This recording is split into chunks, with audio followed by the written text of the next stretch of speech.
Par définition, ces gens ne font pas de bruit.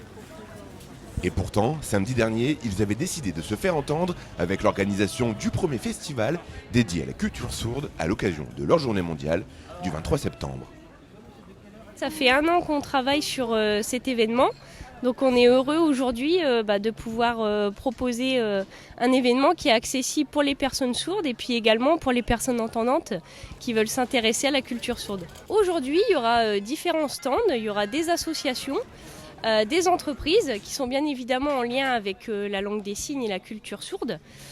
Donc il y aura le stand de la police municipale que je représente aujourd'hui, parce que depuis le mois de juin, on a effectué la mise en place d'une permanence pour les personnes sourdes au poste de police. Il y a également un binôme de pompiers sourds et entendants qui vient du nord de la France. Sourds et pompiers, c'est un projet qui se veut maintenant national, en développement, et qui a plusieurs axes les projets ont plusieurs axes, effectivement. Donc le premier axe, c'est la sensibilisation des pompiers sur l'intervention d'une personne sourde. Le deuxième axe, tu peux parler du secourisme. Donc le secourisme qui serait pour public sourd, adapté. Voilà, adapté pour les sourds et adapté par les sourds. Voilà, c'est ça qui est important. Donc chez nous, chez Sourds et Pompiers, on a embauché des sapeurs-pompiers sourds, experts, qui vont pas aller en intervention, mais qui vont nous aider à comprendre la culture sourde et à adapter l'alerte pour prévenir les secours, les formations secourisme, le matériel de secourisme comme les défibrillateurs qui sont vocaux pour l'instant, mais qui viendront par la suite peut-être vidéo ou en images. Après, on a des stands aussi de sensibilisation comme aujourd'hui à Saint-Quentin. Qu'est-ce qu'on fait encore de bien? On fait les visites de caserne. Voilà, les visites de caserne de pompiers pour les enfants sourds, des écoles sourdes. C'est inclusif, ça montre que les pompiers vont vers la population sourde. Ça montre qu'on ne fait rien pour les sourds, sans leur avis. Donc on a besoin des sourds pour nous donner leur culture, pour partager notre culture, nous pompiers, et eux leur culture sourde. Et on avance ensemble pour un monde meilleur.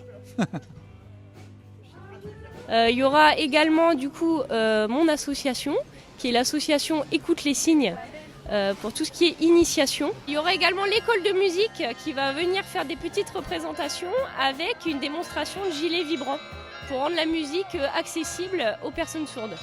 Il y a également des personnes sourdes qui ont créé leur entreprise, qui sont présents aujourd'hui. L'entreprise Génil, ça fait 10 ans, plus de 10 ans maintenant. C'est pour les besoins des sourds, des aveugles, de ceux qui ont syndrome de Usher, les personnes âgées, personnes malentendantes. C'est pour l'accessibilité.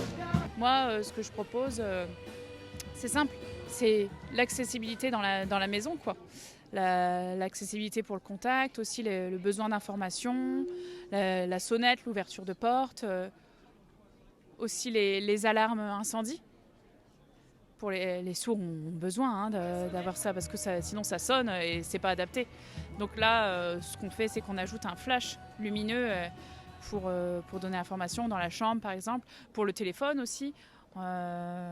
Tout ça pour les besoins de la maison. Quand le bébé pleure, aussi quand on est au calme, quand on est sourd, on est habitué au calme, que la porte s'ouvre d'un coup, là on est prévenu un petit peu avant par la lumière, la vibration. Ça surprend pas comme ça.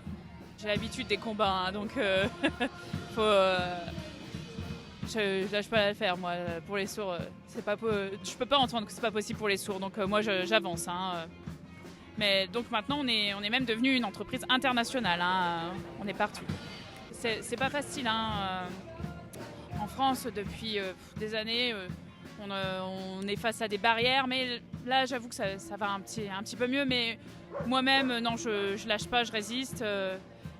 Pour réaliser mes rêves et faire et avancer, moi c'est important de se réaliser. Alors le premier objectif déjà c'est de promouvoir la pratique de la langue des signes et de montrer qu'il y a une communauté sourde et malentendante qui existe et que c'est important tout simplement de promouvoir l'accessibilité pour ces personnes. L'inclusion, c'est vraiment le mot de la journée.